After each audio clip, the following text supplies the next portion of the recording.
हरे कृष्णा।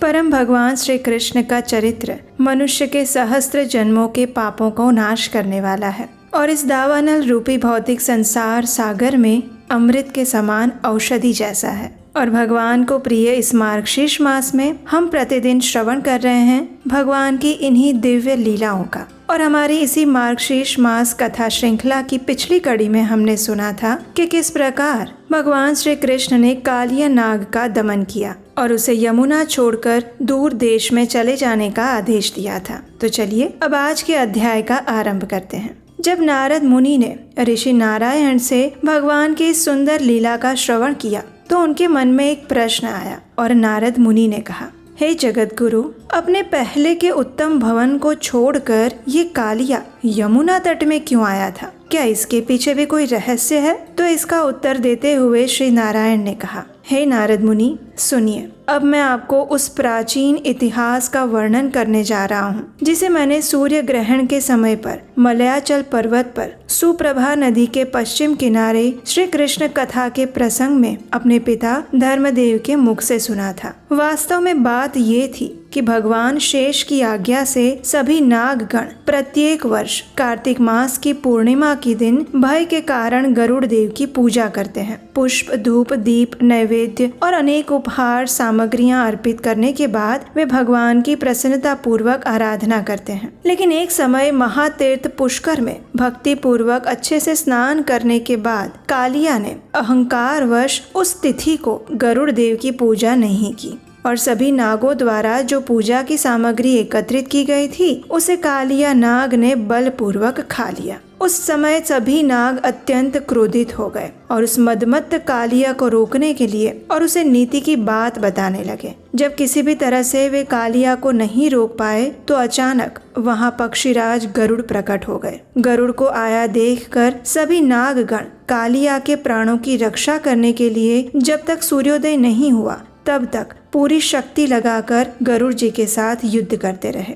और अंत में पक्षीराज के तेज से उद्विग्न होकर वे सब के सब नाग वहां से भाग गए। जब कालिया ने देखा कि सभी नाग वहां से भाग रहे हैं तो वो कालिया निशंक भाव से वहीं पर खड़ा रहा। उसने गरुड़ की ओर देखा और श्री हरि के चरणार विंदों का चिंतन करके गरुड़ के साथ युद्ध आरंभ किया। एक मुहूर्त तक उन दोनों में अत्यंत भयंकर युद्ध हुआ और अंत में गरुड़ जी के तेज से नागराज कालिया को पराजित होना पड़ा। उसके बाद वो भाग गया और यमुना जी के उसी कुंड में चला गया जहाँ सौभरी मुनि के श्राप से पक्षीराज गरुड़ नहीं जा सकते थे। गरुड़ के भय से नाग अब वहीं रहने लगा और पीछे से उसके सभी परिवार के लोग भी वहीं पर आ गए। अब इस कथा को बीच में ही रोकते हुए नारद मुनि ने पूछा, हे भगवान, गरुड़ को सौभरी मुनि का श्राप कैसे मिला था? परमेश्वर का वाहन होने के बाद भी गरुड़ उस दाह में क्यों नहीं जा सकते थे? नारद मुनि की शंका का समाधान करते हुए श्री नारायण ऋषि ने कहा,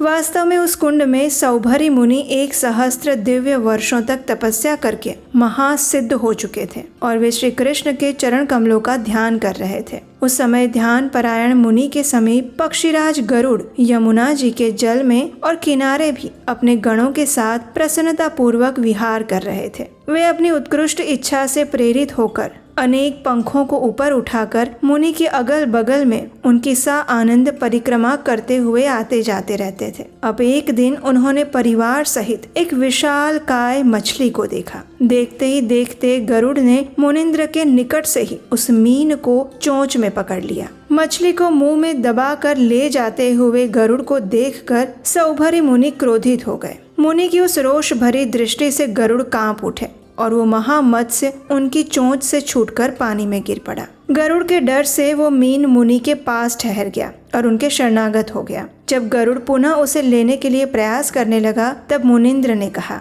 हे पक्षीराज, मेरे पास से दूर हट जाओ, चले जाओ यहाँ से। मेरे सामने से इस विशाल जीव को पकड़ लेने की तुम में क्या योग्यता है? तुम अपने को श्री कृष्ण का वाहन समझकर अभिमानी हो गए हो। श्री कृष्ण तुम्हारे जैसे करोड़ों वाहन रच लेने की शक्ति रखते हैं। मैं अपनी भौहें टेढ़ी करने मात्र से ही तुम्हें शीघ्र और अनायास ही भस्म कर सकता हूँ। तुम परमेश्वर के वाहन हो तो क्या हुआ? हम लोग तुम्हारे दास नहीं हैं। यदि आज से कभी भी मेरे इस कुंड में आओगे तो मेरे श्राप से तत्काल भस्म हो जाओगे। सौभरी मुनि की ऐसी बात सुनकर पक्षीराज गरुड़ अत्यंत विचलित हो गए। वे भगवान श्री कृष्ण के चरणों का स्मरण करते हुए उन्हें प्रणाम करके वहां से चले गए और तब से लेकर आज तक इस कुंड का नाम सुनने मात्र से पक्षीराज गरुड़ उस स्थान पर आने की इच्छा नहीं करते।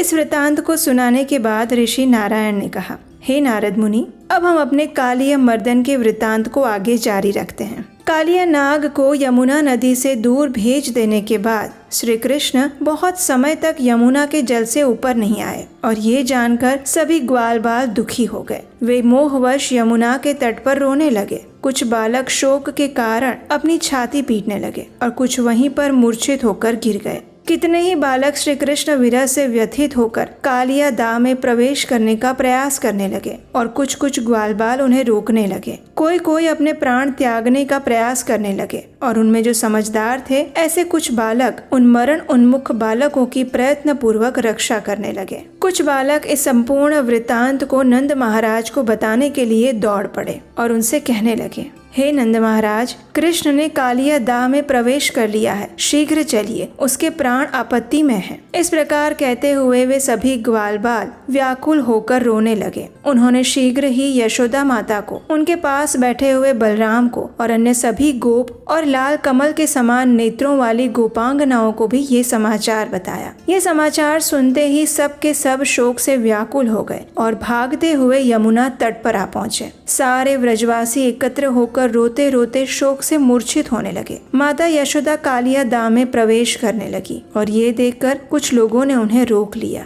गोप और गोपियां भी शोक से मग्न हो गई।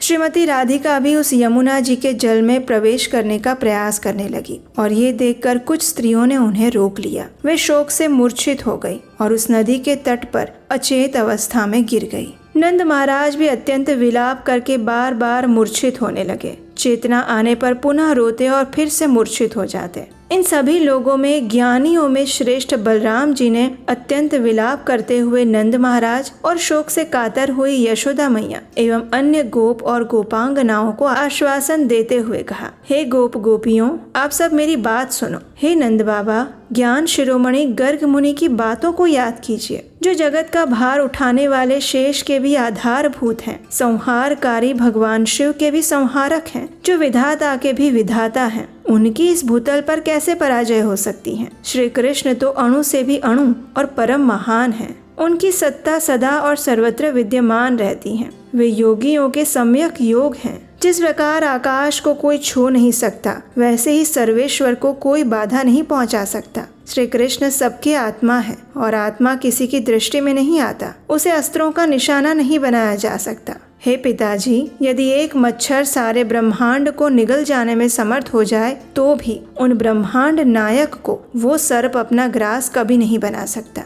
ये गूढ़ ज्ञान योगियों के लिए भी सार वस्तु है, इसलिए आप चिंता न करें। श्री कृष्ण को कुछ भी नहीं हुआ है। बलराम जी की ये बातें सुनकर और गर्ग मुनि के वचनों को याद करके नंद महाराज ने अपने शोक को त्याग दिया। सबने बलराम जी के इस प्रबोध वचनों को मान लिया, लेकिन यशोदा माता और श्रीमती राधिका को इससे संतुष्टि नहीं मिली। वे अपने प्रिय जन के विरह के विषय में बार बार सोचते हुए अपने प्राण त्यागने को उद्यत होने लगी। उतनी ही देर में सभी व्रजवासियों और व्रजांगनाओं ने भगवान श्री कृष्ण को जल से ऊपर उठते हुए देखा और ये देखकर उनके हर्ष की कोई सीमा नहीं रही। उनका शरतकालीन पूर्णिमा के चंद्रमा जैसा परम सुंदर मुख और उनकी मंद मंद मुस्कुराहट सबको अपने मन से आकृष्ट करने लगी। पानी से निकलने पर भी उनके वस्त्र भीगे हुए नहीं थे और ना शरीर आर्द्र था। वे अभी भी समस्त आभूषणों से अलंकृत और सिर पर मोर पंख धारण किए हुए थे।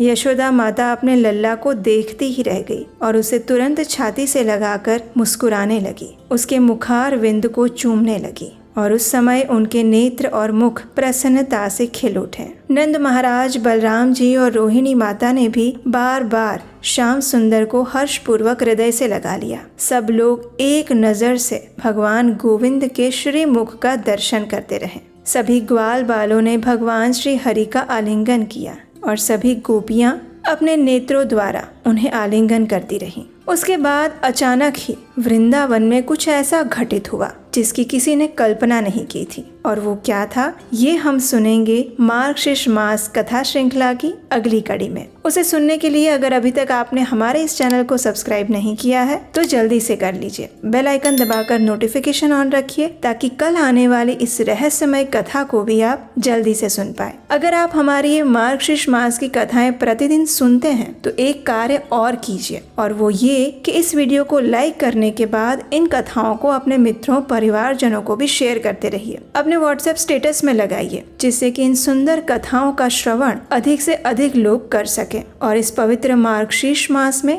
पुण्य के भागीदार बन सकें। तो चलिए अब हम आपसे मिलेंगे इस कथा की अगली कड़ी के साथ बहुत जल्द। हरे कृष्णा।